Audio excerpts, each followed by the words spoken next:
I gather, Dr. Fromm, that you feel that much of Freud still stands today with modification, with addition, with additional understandings and additional knowledge to be built in or built on, and in some cases contradicting. Is this what is happening with these quarrels that run between the various schools of psychoanalysis? Well, I'm afraid that something quite unfortunate happens. Something for which you find perhaps a parallel in certain political and more so perhaps in certain religious movements. That there is a fruitful and important idea, but then it becomes bureaucratized. There are vested interests which take charge of the idea and who lay down the law what is and what is not in conformity with it. Actually, I think the problem which is so often raised today, is one for Freud or against Freud, is quite silly. It's about like saying, is one for Newton or is one against Newton? Freud made scientific discoveries, and it is the very essence of science that it changes by new findings and by new modes of thinking. I have tried to say in the beginning of our conversation here that Freud's ideas were of course conditioned by his time, by the philosophy prevailing in his time.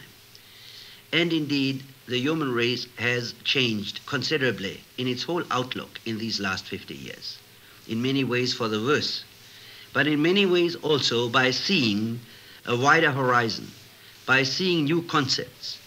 If you take, for instance, only the new concept of a one world, the overcoming of provincialism, or by the new concepts which theoretical physics have created. In other words, I think with Freud, as with any great scientist, the problem is to see his basic discoveries, but then to go on developing them, continuing them, changing them, with new insights, with new facts, and with new points of view which the development of the human race permits us to have. So that it isn't a question of being for Freud or against Freud, but that it is a question of seeing that Freud has created the basis for a new thinking about man, but that to be true to this basis, one must not stay there and just repeat what Freud has said, but one must develop his insights in the new frame of reference which the development of our culture has taught us, and expect and hope that a few generations from now, whatever we know and think will be transformed in terms of new insights and experiences which our grandchildren will have. Well, do you feel that our lives are somewhat different, slightly changed, or perhaps vastly different because of Freud and what has followed upon Freud in the way of continuing to think and continuing to search and continuing to ask questions within the frame of reference set by Freud in developing an image of man? Well, Mr. Harder, I think this question is the question, or amounts to the very general question, what is the influence of a great man on history? And I feel it's a question which cannot be answered in simple yes or no terms. On the one hand, a great man, I would say, and this is his genius, always expresses, makes explicit that which is already implicit and potentially given in a certain stage of historical evolution. And in that sense, he doesn't really create something new. But in another sense, by making explicit things which are not yet explicit, he enables people to think, to follow up, to develop ideas, and in that sense, he has indeed a great influence on culture. It really goes back in a way to what we were saying in the beginning, that a great man is at the same time transcending his time and is a child of his time. And I would say from this it follows, he helps changing lives, but in another way, this change which he promotes, which he furthers, is a change which is already prepared and potentially there in the historical situation in which he lives. Well, gentlemen, on this possible recapitulation of Freud's thought and inquiry into his relationship to modern thought, I must say I am struck, first of all, by the penalty which a great man sometimes receives, even if he doesn't earn it, and that is by having his own name converted into an ism. So often, what is brilliant and guiding and distinctive in the ideas of a great man becomes almost submerged by the quasi-dogmatic material which begins to appear when that man's greatness allows itself to be expressed into an intellectual movement that has the word ism after it. I think of Marx, I think of Freud, I can think of others, and I think it is symptomatic here that isms following great men tend to appear oftener in the realm of the social sciences and in the humanities. How seldom, if ever, does one hear of, say, Newtonism or Pasteurism in the physical sciences?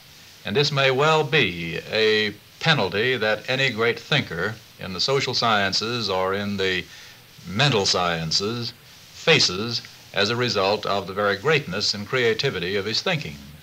We deal, Dean Nisbet, with so many variables in the examination of people and of the environments in which people live that it is almost as though there needs to be some kind of hypothetical construction on which to base one's discoveries or explain one's discoveries, which it seems to me is responsible for this development of isms in the field of investigation of the social sciences.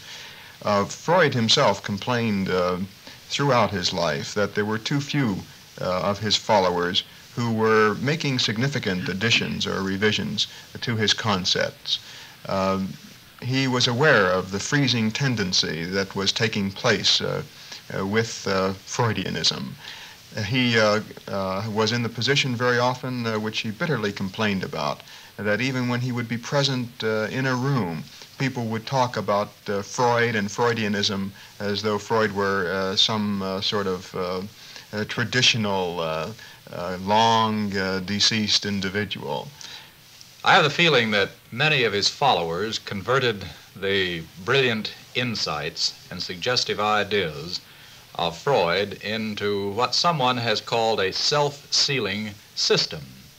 And wherever a man's ideas or wherever a philosophy or methodology becomes converted into a system of this kind, it seems to me that the possibilities of new knowledge are almost wholly closed off. Professor Ross? I'm reminded of a Chinese saying that a good teacher leaves no footprints. But this, of course, makes an impossible demand upon any teacher, Freud included. And I suppose when a man has come along with a new hypothesis that seems to throw a great deal of additional light on hitherto unexplored or misunderstood areas of human behavior, this idea or hypothesis tends to take hold with a great deal more emotional force than perhaps is justified. And when one is talking about discoveries or hypotheses about man himself, rather than just about the falling object, let us say, then we are subject to even more need for distortion. True, and we all feel that we are experts on this one subject of man, just as in the field of religion we seem to assume that we're all experts. That's one of the great difficulties that is faced, I think, by the social sciences and the mental sciences in a way that does not trouble the physical sciences. We're dealing always with behavior or forces of behavior which in many respects are open to the average person so far as his own observation is concerned. And more to the point, a great deal of what we're concerned with in the social sciences involves terminology that is open also to the average person in his everyday speech, and it makes it very difficult for us in the social sciences to give precision to our terms. Well, we are measuring, when we attempt to evaluate a psychology of man, we are measuring man through man. It's as though we were to weigh a scale on a scale and attempt to devise a scale. We begin with the very thing that we're trying to measure or study. Very true. Professor Ross? And don't we honor a man like Freud, most adequately when we are willing to recognize our subjectivity and our own involvement here, both as disciples and just as human beings, weighing human beings, when we try to have something of the freshness of approach and something of the daring that the teacher had himself. And isn't this what we really need today, and which Dr. Fromm is referring to? We need to be just as exploratory in our approach to the unresolved problems in human behavior and the gaps in our knowledge regarding human nature as he was in a day that did not like many of the things that he said. One of the problems that I think we face in this field today and have faced for the past 20 years is that the students of psychology have had to destroy the authority figure of Freud and have expended their energies in doing this rather than in making any discoveries. For example, I think the most vivid demonstration of this is in the apparent lack of information, the lack of observation that Freud was able to contribute about the psychology of the female. And we find ourselves today with a great many lacunae in our information about feminine psychology. Freud never pretended that he had the answers to feminine psychology. He kind of glossed over it rather lightly. This either wasn't particularly important, or he was hoping at least that it could be explained in the terms of the male psychology. And what we find happening today is that those investigators who do try to give us some answers about feminine psychology are constantly attacking Freud first, wasting all of their energies on defending their positions or on tearing down what they conceive of as an existing statement of fact about female psychology, and therefore not devising a structured psychology of woman. It's an interesting commentary on our time, I think, that most of the women who have written in this field have gone on trying to understand femininity through the masculine eyes of Freud and his followers. Yes, or vehemently protesting that Freud was all wrong. Yes. Is another aspect of Freud and his relationship to contemporary thought that seems to me to be shared with the relationship of systems in general to contemporary thought. As a social scientist, I am impressed by the fact that less influence is being exerted on the works and ideas and investigations of individual social scientists today by systems than was the case even 20 years ago in the 1930s. I remember when I was beginning my own work in the social sciences that at that time sociologists, economists, and others were much more given to identifying themselves in whole or in part with systems. The systems that came from the economists Marshall or Keynes or Marx or others, and today I don't find this present. It seems to me that we have, in a sense, emancipated ourselves from a reliance upon knowledge in social science as divided into systems, and are thinking more definitely now in terms of individual hypotheses which will be retained so long as they seem to be verified, so long as they are useful. This is an encouraging sign, and I think it may be in part attributable to the influence of Freud, because after all, the desire for a system in any field, I think, and not just in the field of religion or the social sciences generally, is a desire for security, to have everything nailed down neatly. And it may be that at this point we are showing some signs of increased maturity in dealing with the complex problems of human behavior. I quite agree. I remember William James many years ago made a division of the human race into what he called the tender-minded and the tough-minded.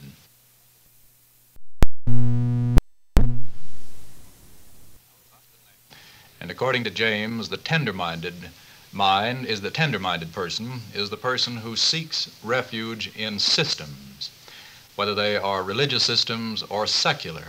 And the tough-minded tends to be more nearly the empiricist, the man who is willing to face the fact that life is inherently complex and that we are not likely to find any single generalization that covers it all. Well, perhaps in Freud's giving us permission to have aggressive drives, he has helped us all to become a little more tough-minded. In that James sense, I think that may well be. Perhaps there is a trading in of reliance on systems for a greater sharing between the various disciplines working in the social sciences. It seems to me that there is some attempt, and some fairly successful attempt being made, for people in the various social sciences to get together, exchange lingo, perhaps even settle upon some kind of common lingo, and really share and exchange ideas, which it would seem to me will lead to some revision of the basic psychologies in operation today. Haven't we over-specialized frequently in our disciplines? I think this is true in the academic field, certainly, and this is undoubtedly related to the need for security and status also. And what you say suggests that we are beginning to recognize that we must creep out of these little caves of specialization and try to communicate with people in other areas. I think you two have certainly put your hand on what is for me the most distinctive and probably fertile aspect of contemporary social science, at least. When I began my own work 20 years ago, 25 years ago, the compartmentalization, I should say, in the social sciences was excessive. And I think this specialization flowed, in a sense, from the heavy reliance of that time upon systems. As these once self-sealing systems have begun to be put into the background, and as we are now, as individual social scientists, attempting to work on manageable problems, we are discovering that problems don't fall neatly into an economic category, into a purely psychological category, and I think probably this working together of representatives of the different disciplines is more successful today than it has ever been before. I think, too, that the recent experience of having so stable a science as that of physics and mathematics seem to collapse in the face of new discoveries has given the social scientists some permission to exchange ideas with other scientists. Very true. And to let down some of his systems. Indeed. Think of the almost revolutionary influence of chemistry, for example, on the biological sciences in the last 10 or 20 years. And of course, Einstein was a very upsetting influence so far as the older Newtonian physics was concerned. Indeed. And Einstein, at the present time, presumably, I mean to say the insights or the principles of Einstein, presumably are under the impact of work now going on that we may not know anything about. Mm-hmm. Don't you think, though, that this kind of question and doubt about the systems of knowledge that man has assumed that he has, that this creates some increased anxiety and increased concern in the individuals who have come to rely on experts? Those individuals who are aware of neuroses now, are aware of themselves as persons, are better aware of the world in which they live, improved communication, transportation, etc., has brought them face to face with the problems of the world, and they turn to the experts for specific, structured, unequivocal answers. And what do they find instead? That the experts are saying that our whole system structure has great failings, and we have serious doubts about the conclusions that we have arrived at in the past and that we are arriving at now. This has created, I think, an educational problem, not just within the schools, but for the public generally.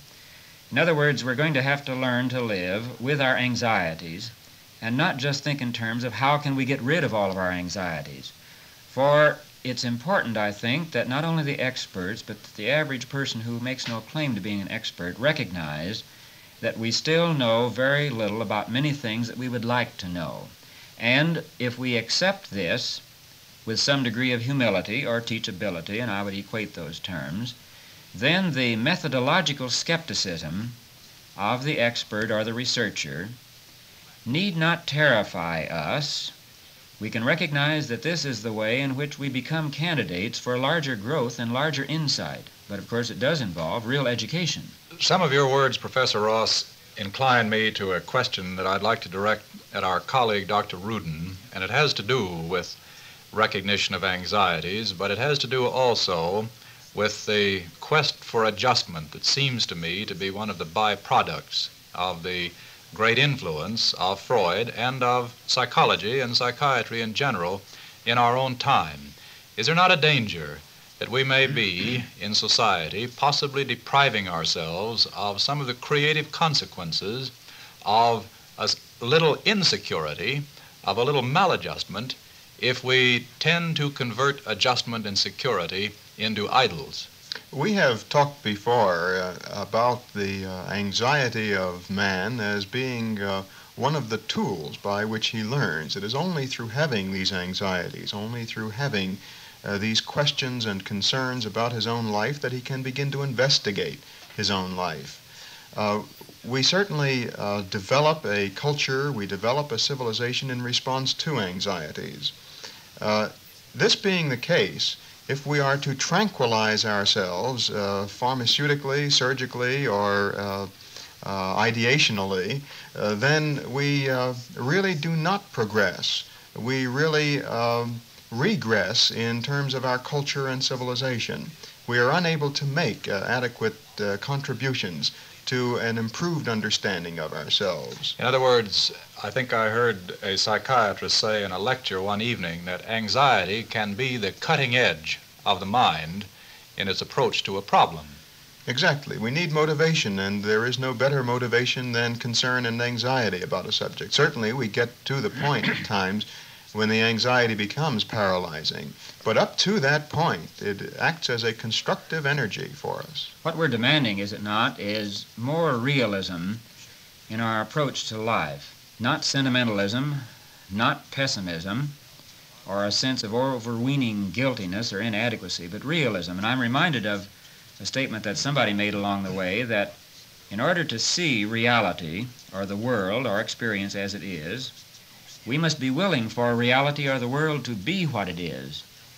In other words, we have to pull ourselves out of this subjectivity or this desire for too much adjustment and simply learn to use the equipment we have.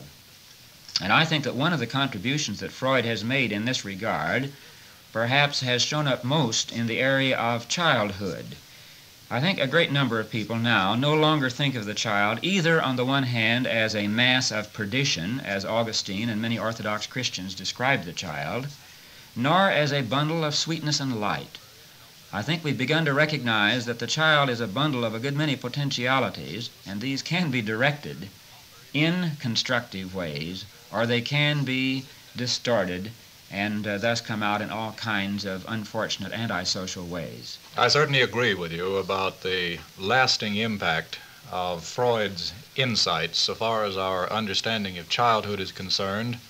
And I wonder, too, if we are not deeply indebted to him for having been perhaps the first to present systematically, I do not say the first, but the first to present systematically the whole area of irrationality as a mode of behavior and the concept of the unconscious.